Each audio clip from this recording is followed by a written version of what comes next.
ഇത് ഒരു ബേസ്ലെസ് ആയിട്ടുള്ള ഒരു അലിഗേഷനാണ്. ഞാനിവിടെ നേരത്തെ പറഞ്ഞ പോലെ കാണുകയോ സംസാരിക്കുകയോ ചെയ്തിട്ടില്ല. അപ്പോൾ ഇങ്ങനെ അലിഗേഷൻസ് വരുമ്പോൾ ഞാൻ ആദ്യമായിട്ടാണ് ഇങ്ങനെ അലിഗേഷൻ ഫേസ് ചെയ്യുന്നത്.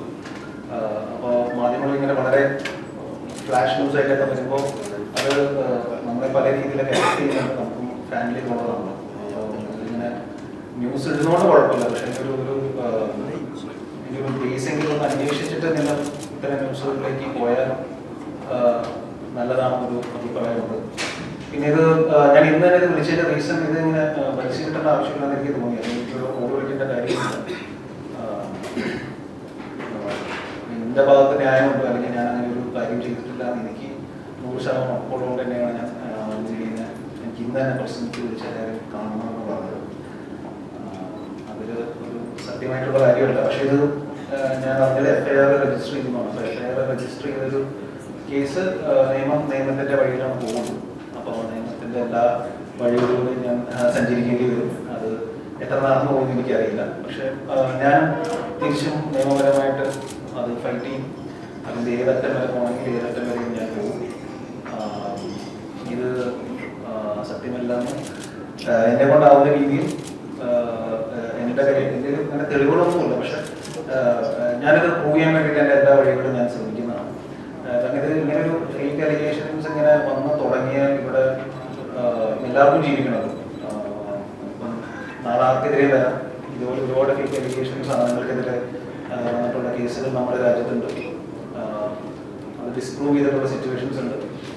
ഇനിയും നാളെ മുതൽ ആർക്കെതിരെയും വരാം. പക്ഷെ അവർക്ക് എല്ലാവർക്കും വേണ്ടിയാണ് ഞാൻ ഇവിടെ വന്നിട്ട് സംസാരിക്കുന്നത്. ഞാനത് ആരെങ്കിലും സംസാരിച്ച് തുടങ്ങിയില്ലെങ്കിൽ ഇതിങ്ങനെ നീണ്ടു പോയിക്കൊണ്ടിരിക്കും.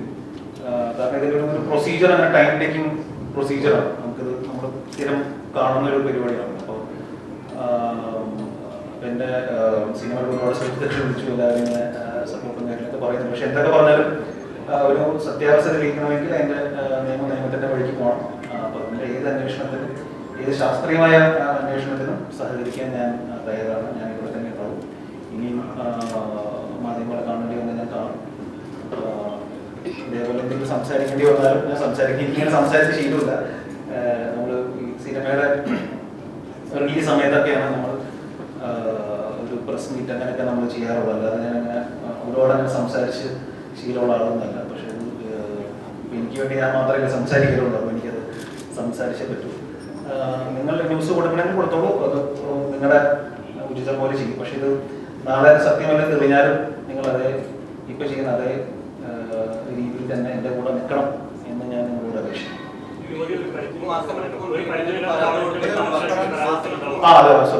അതായത് 1.5 മാസം മുമ്പാണ് എന്നെ ഊന്നൽ പോലീസ് സ്റ്റേഷനിൽ വിളിച്ചത്. ഇങ്ങനൊരു പരാതി ഉണ്ടെന്ന് പറഞ്ഞു. അപ്പോൾ ഞാൻ അന്ന് ഒരു CA ആണ് വിളിച്ചത്. പേര് ഞാൻ ഓർക്കുന്നില്ല. അപ്പോൾ പുള്ളി വിളിച്ചിട്ട് ഇങ്ങനെ ഒരു അലിഗേഷൻ എന്ന് പറഞ്ഞാൽ പറഞ്ഞു, ഈ പെൺകുട്ടിയെ അറിയില്ല, ഞാൻ കണ്ടിട്ടില്ല, ഇങ്ങനെ ഇത്രയും പറയുന്ന അലിഗേഷൻസ് ഒക്കെ പറഞ്ഞപ്പോൾ ഞാൻ പറഞ്ഞു എനിക്കറിയില്ല സാർ എന്ന് പറഞ്ഞു. അപ്പോൾ അവരതൊരു ഇതിൽ വാസ്തവമില്ല, ഇതൊരു ഫേക്ക് കേസാണെന്ന് പറഞ്ഞിട്ട് അതന്ന് ക്ലോസ് ചെയ്യുകയാണ് ചെയ്തത്.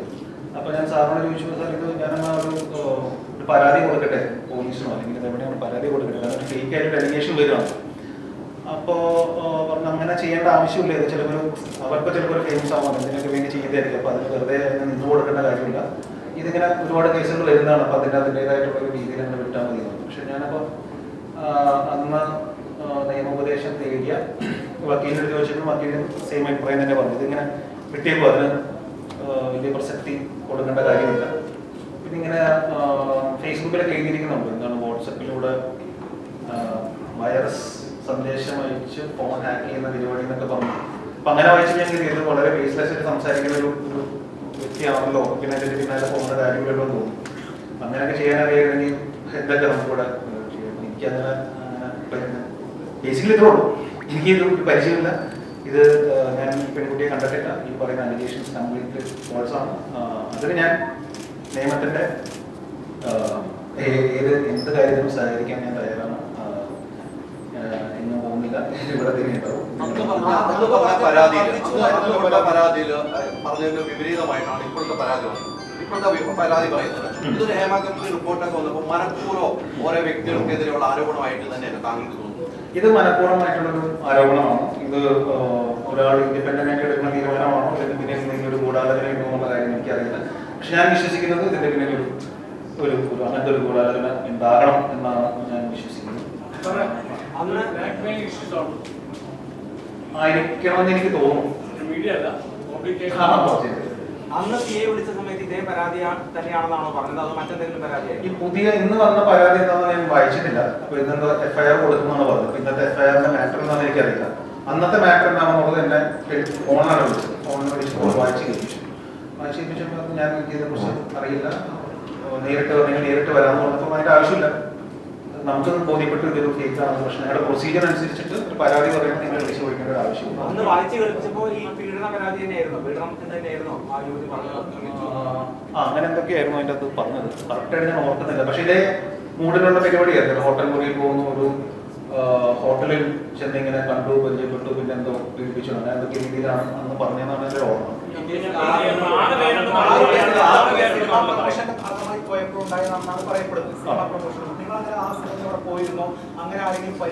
ഇത് ഏത് സമയത്താണെന്നുള്ളത് കഴിഞ്ഞ വർഷം നവംബർ പ്രൊജക്ട് അനൗൺസ് ചെയ്തിരുന്നത്. അതിന്റെ കാസ്റ്റിംഗ് കോഡുമായി ബന്ധപ്പെട്ടാണ് ആദ്യം ഇങ്ങനെ ഒരു അലിഗേഷൻ നമ്മൾ ശ്രദ്ധിക്കുന്നത്.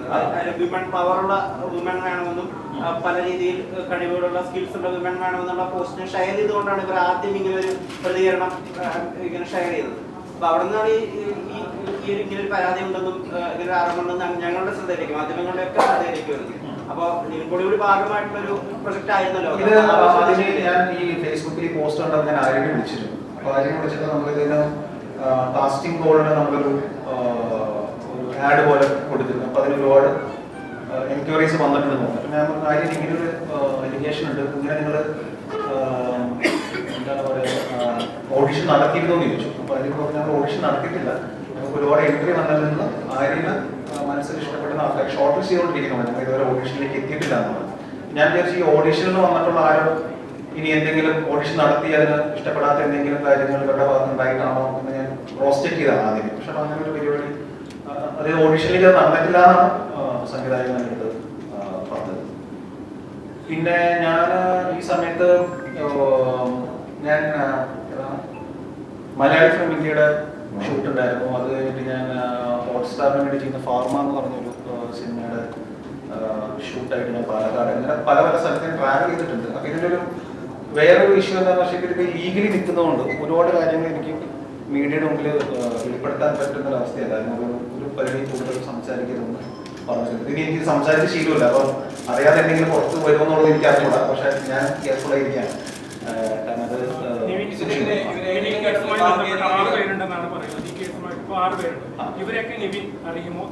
ഇതിനകത്ത് പറയുന്ന ഒരു വ്യക്തിനെ അറിയാം. അദ്ദേഹം പേര് പറയാൻ എനിക്കറിയില്ല, അതുകൊണ്ട് ഞാൻ പറയാണ്. ഒരു വ്യക്തിനെ അറിയാം. ആ വ്യക്തി സിനിമയിൽ മലയാള സിനിമയിൽ ഒരുപാട് പേർക്ക് ഫണ്ട് ചെയ്യുന്ന ആളാണ്.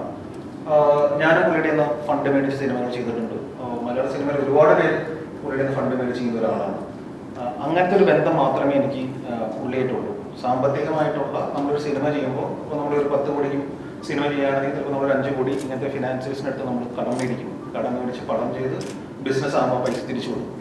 അപ്പം അങ്ങനെ ഒരു പ്രൊസീജിയർ നമ്മൾ ഒരുപാട് പേരിൽ പൈസ മേടിച്ചിട്ടാണ് മലയാള സിനിമയിൽ എല്ലാവരും പടം ചെയ്യുന്നത്. അപ്പോൾ അങ്ങനത്തെ മലയാള സിനിമയ്ക്ക് ഫണ്ട് ചെയ്യുന്ന ഒരാളാണ്. അങ്ങനത്തെ ഒരു ബന്ധം മാത്രമേ എനിക്ക് പുള്ളിയായിട്ടുള്ളൂ. അല്ലാതെ പേഴ്സണലി വേറെ ബന്ധം. ഒന്നാം പ്രതിയായിട്ടുള്ള ഒരു ലേഡി, അവരാണ് ഈ യുവതിയെ ഗ്രൂപ്പിൽ പരിചയപ്പെടുത്തിയതെന്നാണ് പറയുന്നത്. അതിലെങ്ങനെ ആരെങ്കിലും പരിചയപ്പെടുത്തിയിരുന്നോ? അങ്ങനെ ഇല്ല, എനിക്ക് ഒന്നാം പ്രതി ആരാന്ന് പറഞ്ഞോളാം, ഇല്ല, എനിക്ക് അറിയില്ല. മറ്റൊരു ആരോപണം, ഇങ്ങനൊരു കേസ് കൊടുത്തപ്പോൾ ഇവര് കഞ്ചാവുമായി ദമ്പതിമാർ പിടിയുന്ന രീതിയിൽ ഇവരുടെ പേരിനെയും മറ്റും വിദേശത്തിലെത്തിക്കുന്ന ഒരു കേസ് ഉണ്ട് എന്നുള്ള രീതിയിൽ ഒരു FIR എഴുത്ത് രീതിയിൽ സോഷ്യൽ മീഡിയയിലൊക്കെ പരക്കുന്നുണ്ട്. അപ്പൊ അങ്ങനെ ഒരു വാർത്ത അറിഞ്ഞിരുന്നോ? അല്ല, അത് പോലീസ് അന്വേഷിക്കേണ്ട കാര്യമാണല്ലോ. അങ്ങനെ അവരുടെ ബാക്ക് ഡ്രോപ്പ് എന്താണെന്നുള്ളത് അവരാണ് അന്വേഷിക്കേണ്ടത്. എനിക്കറിയില്ല. എനിക്ക് ഇവരെ കുറിച്ച് അറിഞ്ഞുകൂടാ. ഇവരാരാന്ന് പറഞ്ഞുകൂടാ. ഇവരെ ഞാനങ്ങനെ പേഴ്സണലി കണ്ടിട്ടോ അല്ലെങ്കിൽ സംസാരിച്ചോ അല്ലെങ്കിൽ ഇന്ററാക്ട് ചെയ്തോ മെസ്സേജ് അയച്ചോ ഫോൺ വിളിച്ചോ വാട്സപ്പ് ചെയ്തോ ഒന്നും ഒരു രീതിയിലും ബന്ധമില്ലാത്ത ഒരു ഇതാണ്. പിന്നെ ഞാൻ പലയിടത്തും പോകുമ്പോൾ ഒരുപാട് പേര് എൻ്റെ അടുത്ത് സെൽഫി എടുക്കാറുണ്ട്. അത് നമ്മളൊരു സിനിമയിൽ അഭിനയിക്കുന്ന ഒരാളായതുകൊണ്ട് എൻ്റെ അടുത്ത് അങ്ങനെ വല്ല സെൽഫി ഫോട്ടോ ഉണ്ടോ എന്നുള്ളത് അറിഞ്ഞിട്ട് അത് നമുക്ക് നോ പറയാൻ പറ്റാത്ത കാര്യമാണ്. അല്ലാതെ ഉള്ള ഒരു രീതിയിലുള്ള കണക്ഷനും ഈ പറയുന്ന കമ്മ്യൂണിറ്റിയായിട്ട് ഇതിനെ കഴിഞ്ഞ നവംബർ 1 മുതൽ ഡിസംബർ 15 കഴിഞ്ഞ വർഷം ഡിസംബർ 15 വരെ ഉള്ള കാലയളവിലാണ് നടന്നതെന്നാണ് പറയുന്നത്. ആ സമയത്ത് ഈ പറയുന്ന ഈ നിർമ്മാതാവിനൊപ്പം ഈ ദുബായിൽ ഉണ്ടായിരുന്നു. ഞാൻ നിർമ്മാതാവിനെ ദുബായിൽ വെച്ച് കണ്ടിട്ടുണ്ട്. അതിന്റെ ഡേറ്റ് എനിക്കിപ്പോൾ വെളിപ്പെടുത്താൻ പറ്റില്ല. അത് FIR എന്നാ ഡേറ്റ് കൊടുത്തേക്കുന്നത് എനിക്ക് അറിഞ്ഞുകൂടാ. പക്ഷെ ഞാൻ കണ്ടത് ദുബായ് മോളിൽ വെച്ചിട്ടാണ്. ദുബായ് മോളിൽ വെച്ച് ഇദ്ദേഹത്തിന്റെ ഒരു സുഹൃത്തായ റാഫേൽ എന്ന് പറഞ്ഞ ഒരു സുഹൃത്തിനെ പരിചയപ്പെടുത്തിയതാണ്. പുള്ളി ദുബായിലുള്ള പോലെയാണ്. പുള്ളിക്ക് നമ്മൾ ചെയ്യാൻ ഉദ്ദേശിക്കുന്ന സിനിമയിൽ 50% ഫണ്ട് ഇടാൻ വേണ്ടിയിട്ട് റാഫേലിന്റെ കുടുംബം കൂടിയിട്ട് ഞങ്ങൾ അവിടെ ദുബായ് മോളിൽ ഒരു ഫുഡ് കോർട്ടിൽ ഇരുന്ന് കണ്ടു. റാഫേലിന്റെ മകനും ഭാര്യയും മകളും ഭർത്താവും അങ്ങനെ അവർ 3 പേരുടെയാണ് വന്നത്. അപ്പോൾ ഈ പറയുന്ന ഫിനാൻസർ ഉണ്ടായിരുന്നു. പക്ഷെ നമ്മൾ സിനിമയുടെ കാര്യം പറഞ്ഞാൽ അവിടെ പിരിഞ്ഞു. അല്ലാതെ ഞങ്ങൾ ദുബായിൽ വേറെ എവിടെയും വെച്ച് മീറ്റ് ചെയ്തിട്ടില്ല. ഇത് ഞാൻ പറഞ്ഞത് ഞാനങ്ങനെ ഇത് ഫേസ് ചെയ്തിട്ടോ അല്ലെങ്കിൽ ഇങ്ങനെ എനിക്ക് പരിചയമില്ല. അപ്പൊ എനിക്ക് ഈ നിയമോപദേശം എഴുതാനുള്ളത് മാത്രമേ ഉള്ളൂ. അപ്പോൾ അത് നമ്മൾ ഈ അന്വേഷണത്തിനെ നമ്മൾ ബഹുമാനിക്കണം. കാരണം ഇതൊരു ഫേക്ക് അലിഗേഷൻ ആണെന്ന് പലർക്കും പ്രൂവ് ചെയ്യണം. പക്ഷെ ഇതിന്റെ മറുവശം എന്ന് പറഞ്ഞാൽ ഇങ്ങനെ പെട്ടെന്ന് ഒരു വ്യക്തിനെ കുറിച്ച് ഇങ്ങനെ ന്യൂസ് വരായിരുന്നു എല്ലാവർക്കും. ഇതിപ്പോ നാളെ നിങ്ങളെ കുറിച്ച് വരാം, ആരെ കുറിച്ച് വേണമെങ്കിലും വരാം. അപ്പോൾ അങ്ങനെ ഈ ഫേക്ക് ആയിട്ട് വരാൻ സാധ്യതയുള്ള അലിഗേഷന് എവിടെയെങ്കിലും ഒരു സ്റ്റോപ്പ് വേണമെന്നാണ് ഞാൻ ആഗ്രഹിക്കുന്നത്. കുറച്ച് മാസങ്ങൾക്ക് മുമ്പ് ഈ SCI വിളിച്ചെന്ന് പറഞ്ഞില്ല, അന്ന് പറഞ്ഞ ആ പരാതിയിൽ അവർ വായിച്ചു കേൾപ്പിച്ചത് ഈ പറഞ്ഞ അലിഗേഷൻ എന്തായിരുന്നു ഓർമ്മയുണ്ട്? അത് എനിക്ക് അതാണ് ഞാൻ പറഞ്ഞത്. അതെനിക്ക് ഇപ്പൊ ഇവിടെ വെച്ച് സംസാരിക്കാമോ എന്ന് എനിക്ക് അറിയില്ല. ഞാൻ അഡ്വക്കേറ്റ് സമാനമായ അലിഗേഷൻ തന്നെയായിരുന്നു. ഇപ്പോഴത്തെ അലിഗേഷൻ എന്താണെന്നുള്ളത് ഞാൻ വായിച്ചില്ല. അന്ന് എന്റെ ഫോണിൽ ജസ്റ്റ് പറഞ്ഞൊരു സാധനം മാത്രമേ ഉള്ളൂ. അപ്പൊ ഒരു രീതിയിലും ബന്ധമില്ലാത്തൊരു അലിഗേഷൻ ഇത് എന്താ ഇങ്ങനെ വരുന്നതെന്ന് എനിക്ക് മനസ്സിലായി. അപ്പൊ CNോട് പറഞ്ഞത് ടെൻഷൻ അടിക്കേണ്ട കാര്യമില്ല, ഇത് ഇങ്ങനെ വരുന്നതാണ്. നമ്മുടെ അന്വേഷണത്തിൽ ഇതിലൊരു വാസ്തവമില്ലെന്ന് എനിക്ക് മനസ്സിലായി എന്ന് പറഞ്ഞു. ഏതാ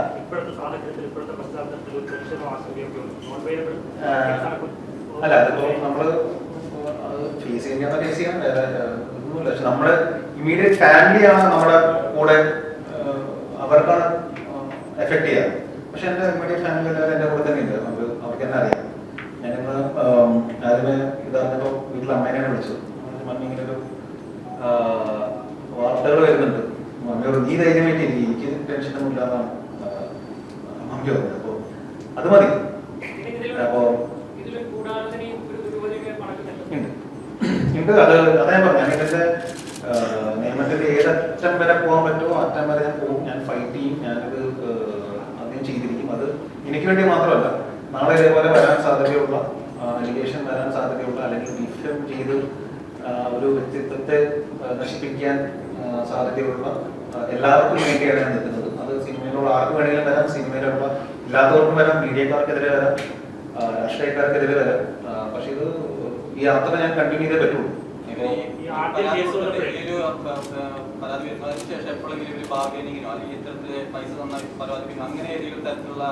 എന്നെ കോണ്ടാക്ട് ചെയ്തിട്ടില്ല, ഞാനും കോണ്ടാക്ട് ചെയ്തിട്ടില്ല. അതേ പറഞ്ഞു. ഞാൻ ഇതുവരെ അങ്ങനെ സംസാരിക്കുകയോ മെസ്സേജ് അയക്കുകയോ അല്ലെങ്കിൽ വാട്സപ്പ്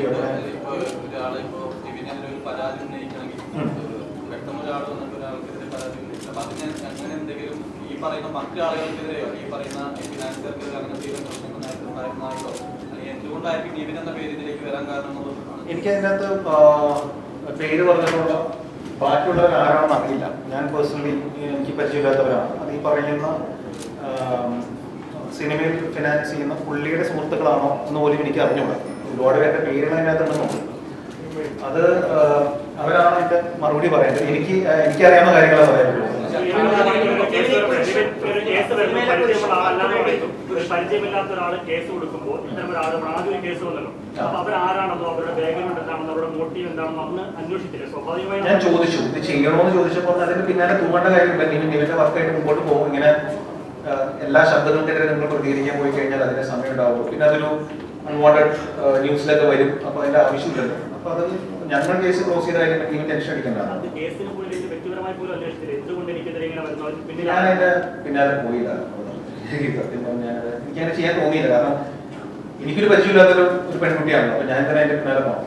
ഇവരിപ്പം നിയമപരമായി പോകുന്നു പറയുമ്പോൾ അപ്പൊ ഇപ്പം ആരെങ്കിലും ഉന്നയിച്ചവരൊക്കെ വീണ്ടും കേസുകൾ കൊടുത്തിട്ടുണ്ട്, നേരിട്ട് കേസുകൾ, അങ്ങനെ പോലീസിൽ കേസ് കൊടുക്കാൻ DGPക്ക് പരാതി കൊടുക്കും, അങ്ങനെയൊക്കെ ഇനി അതെ ഞാൻ അതിനുള്ള പരാതി തയ്യാറാക്കിക്കൊണ്ടിരിക്കുകയാണ്. അപ്പോൾ ഞാൻ നേരിട്ട് പോയി പരാതി കൊടുക്കണമെങ്കിൽ നേരിട്ട് പോയി പരാതി കൊടുക്കും. അതിന്റെ പ്രൊസീജിയർ ഇപ്പോൾ വന്നേ ഉള്ളൂ. അപ്പോൾ അത് എഴുതി ഒന്ന് പ്രിപ്പയർ ചെയ്യണം. സെക്ഷൽ ഹറാസ്മെന്റ് എന്നുള്ള എഫ്ഐആറാണ്. നേരത്തെ വന്നിരിക്കുന്നത് മർദ്ദനം അങ്ങനെ ആരോപണമായിരുന്നു. അത് തന്നെയായിരുന്നു എന്നൊരു ക്ലാരിറ്റിക്ക് വേണ്ടിയിട്ടാണ് ചോദിക്കുന്നത്. അത് ഞാൻ ക്രോസ് ചെയ്യട്ടെ. എനിക്ക് ഇതിനെ കുറിച്ച് സത്യമായിട്ട് ഇതില്ല. എനിക്ക് ഇത്ര പറയാനുള്ളൂ. ഞാൻ ഓപ്പൺ ആയിട്ട് ഇപ്പോൾ ഇന്ന് തന്നെ വന്ന് പറഞ്ഞതിന്റെ റീസൺ ഇത്രേ ഉള്ളൂ. ഇതൊരു ഫോൾസ് എലിഗേഷൻ ആണ്. ഇതൊരു ഡിഫെയിം ചെയ്യാനായിട്ടുള്ള ഒരു കരുതി കൂട്ടിയ ഒരു ശ്രമമാണ്. അതിന്റെ പിന്നിൽ ഒരു ഗൂഢാലോചന ഉണ്ടാവുമെന്ന് വെച്ചിട്ടുണ്ടെങ്കിൽ സിനിമയ്ക്കെതിരെ സിനിമാക്കാർക്കെതിരെ ഇപ്പം എല്ലാ ദിവസവും ന്യൂസുകൾ വന്നുകൊണ്ടിരിക്കുകയാണ്. ഇതിൽ ഏതൊക്കെയാണ് ശരി ഏതൊക്കെയാണ് തെറ്റുന്നുള്ളത് നമുക്ക് അറിഞ്ഞൂടാ. ഒരു ഇൻഡസ്ട്രീനെ ബാധിക്കുന്ന കാര്യമാണ്. മലയാളം ഇൻഡസ്ട്രി എന്ന് പറഞ്ഞിട്ടുണ്ടെങ്കിൽ അങ്ങനെ അത്ര മോശപ്പെട്ട ആൾക്കാർ മാത്രമുള്ള ഇൻഡസ്ട്രി ഒന്നല്ല. ഇവിടെ അല്ലാത്ത ആൾക്കാരുണ്ട്. ഇവിടെ സിനിമ മുമ്പോട്ട് പോകണം, ഈ ഇൻഡസ്ട്രി മുമ്പോട്ട് പോകണം. അത് നടന്മാർ മാത്രമല്ല, എല്ലാവർക്കും വർക്കിംഗ് ആയിട്ടുള്ള ഒരു അറ്റ്മോസ്ഫിയർ ഉണ്ടാവണം. ഇതേപോലെ ഫോൾസ് അലിഗേഷൻസ് വരുമ്പോൾ എല്ലാവരും ഭയത്തിലാണ്. ആർക്കെതിരെ വേണമെങ്കിൽ നാളെ വരുന്ന അവസ്ഥയാണ്. അപ്പൊ അത് ഇല്ലാതിരിക്കണം. അതിന് ആരൊക്കെ എന്റെ കൂടെ ഉണ്ടാവുന്ന എനിക്ക് അറിയില്ല. പക്ഷെ ആരില്ലെങ്കിൽ ഞാൻ ഒറ്റയ്ക്ക് ഇതിന് ഞാൻ പോരാടും.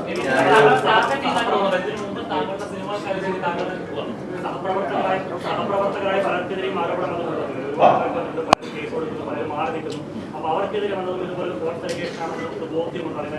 എനിക്ക് അതിനെക്കുറിച്ച് പറയാനായിട്ട് അറിയില്ല. അത് അവർ ഫൈറ്റ് ചെയ്യുന്ന കാര്യമാണ്. അത് എനിക്ക് തോന്നുന്നത് ഓൾറെഡി കേസായിട്ടുള്ള കാര്യമാണ്. അപ്പൊ അത് ആ വഴി നടക്കട്ടെ. അപ്പൊ ഞാൻ ഇവിടെ തന്നെ ഉണ്ട്. ഞാൻ എങ്ങും പോകുന്നില്ല. ഇനിയും മീഡിയനെ കാണണമെങ്കിൽ മീഡിയയുടെ മുമ്പിൽ ഞാൻ വരും. ഞാനിവിടെ ഉണ്ടാവും.